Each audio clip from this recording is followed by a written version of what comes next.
Hi everyone and welcome back to bringing Moxxi to life.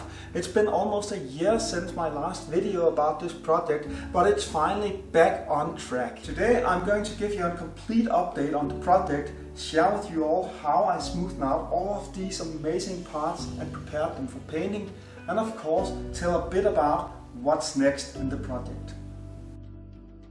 When I first printed this full-size model of Moxxi, I thought spray filler would be enough to get that perfect finish, but honestly it just didn't cut it. So I decided to try something else, UV resin. Before you can apply the resin to the model, you need to add some potato starch to increase its thickness. This is very important as it needs to be thick enough to cover all of the layer lines without flowing anywhere you don't want it. Once you have prepared your UV resin, you are ready to apply it to the model. I use a reasonable size brush for this, and then I use a UV lamp to initially cure everything before I put the model outside to cure in the sunlight. To make completely sure that everything was cured, I dragged all of the model pieces out here and put them on a pallet so they could lay in the sun for 3 days. And I also hosed everything down with some water to make sure there wasn't any debris, and this is a great result for me. The model seems completely smooth to the touch, making a great surface for painting afterwards. And even though up here you can see it looks like there is this layer lines, they aren't there. These are filled up with the UV resin, so even though they look a bit crooked and weird, this is actually smooth to the touch. I had a couple of errors with this. This went very fast. This is probably the fastest way of smoothing out all the model, but there were some bubbles in some of the resin and it ended up doing stuff like this when it cured. It simply cracked. So I'll need to sand this down and make sure that the surface of the UV resin and the original surface down here below is completely smooth. I might end up adding some new resin just to this area to level this out, but I think generally this turned out great. So I think this is probably the best way yet I have found for making sure that the surface of a 3D printed PLA model is smooth to the touch and ready for painting. The result is an absolutely amazing surface that's very smooth to the touch and ready to paint. The only problem is that a couple of places I had some false errors, or whatever you like to call them, with some bubbles in the resin that created this, where it cracked when it cured. I'll need to replace this or remove this, sand everything down, and then I can paint the model. But luckily it was only a few places, and I have definitely saved a lot of time on the entire project doing it this way. You might notice poor areas like this.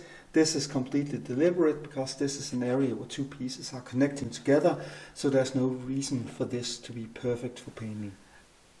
If I have to be honest, this isn't exactly the part I enjoy the most of one of these projects, but it is very important to do this right, because this will directly influence the end result. When you have finished adding the resin and coating the model and everything, you will still need to sand everything down to ensure that you do not have any irregularities on the model or anything like that, because that will really disrupt your paint work afterwards. So take your time, make sure that you sand everything down correctly to get a nice smooth finish. Now for the fun part, color. I've been following an awesome cosplayer on Instagram named Daria Roos. Her Moxxi looks really captures the Borderlands style, and I'm taking some inspiration from her color choices for this model.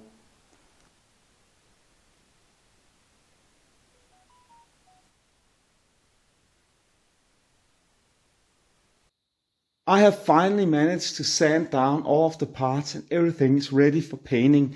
To begin with, I will start using these rattle cans of Army Painter spray and give all of the parts the base color they need. So parts containing mostly skin, like this one, will be applied a skin coat. Parts that are going to be red will get a coat of this stuff over here, and so on. When all of the parts have been added their base coat, I will use an airbrush or rattle cans to pick out some of the details, create some shades and highlights, and finally, after that, I'm going to work on all of the finer details using a brush or an airbrush. So this is going to be a really interesting part of the process and probably one I'll enjoy the most. Before I start painting anything, I'm just going to take a quick look at the color scheme. I have printed out a couple of sheets here with pictures from Daria Russo's Instagram profile with her cosplay of Moxxi, and this is just an incredible cosplay, I'll have to say. Cosplaying is an art form, and this is just, in my opinion, a perfect version of Moxxi. So really incredible. If my model is going to look up half as good as this, I would be very happy.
Check this out. This is all the parts for Moxxi, except of course for the loot crate that is standing over here. She's going to lean her foot against this as part of the base, and that I made that a long time ago and it looks incredible. But the stuff we're working on right now is this, and here are all of the parts for Moxxi. I have added a base coat, and when I say base coat to all of these parts, I actually mean that I have added tones, highlights and shades. Just a tiny bit of shading and highlights. For example, if we take the skin here, the body colors, I started with a purple, then a brown, and then a flesh tone, because this gives so much more vivid colors when you use something below the skin. And in my experience, purple and red colors are really good at creating a live, living skin. So I've used that for all of the skin color parts here. I also used 3 colors for all the reds, so we have a red part over here. I started with this cheap spray that's sort of like a dark brown, then a chaotic red, and then a standard red, pure red color here from Army Painter. While all of the, and I'm saying white parts, because as you can clearly see they are not just white, they have tones here. And I think this blue-gray color is really good at toning a white. So this is the base coat, then a gray, and then a white on top of everything. And of course I have also used a black paint for several parts. Now I need to paint all of the details on all of these parts, and that's going to be some of the most incredible part of the project, detailing all of this, painting all of that small stuff that's required. The gloves here with the hands, the makeup on Moxxi's head, and so on and so on. And after that is done, I can assemble everything. But so far, this is actually looking pretty impressive. Well, it's about time we wrap this video up. I have managed to base coat all of the parts, add shades and highlights, and everything looks more or less really impressive already. And I still need to do all of the detailing. In the next couple of weeks you can expect me to start painting up these parts individually and assembling them, and hopefully within a month or so we will have a completely finished Moxxi standing on a base leaning against the loot crate I displayed just before, and it's going to be incredible. I personally think this is going to be one of the most beautiful full-scale 3D printed models I have ever made, and I'm a huge fan of Borderlands, so of course I needed to make one from that franchise. I hope you've enjoyed watching this video. Thank you all for that, and please subscribe to the channel, leave a like, comments, feedback, always appreciated, so I really appreciate that. And just thank you all for watching. Have a great day everyone.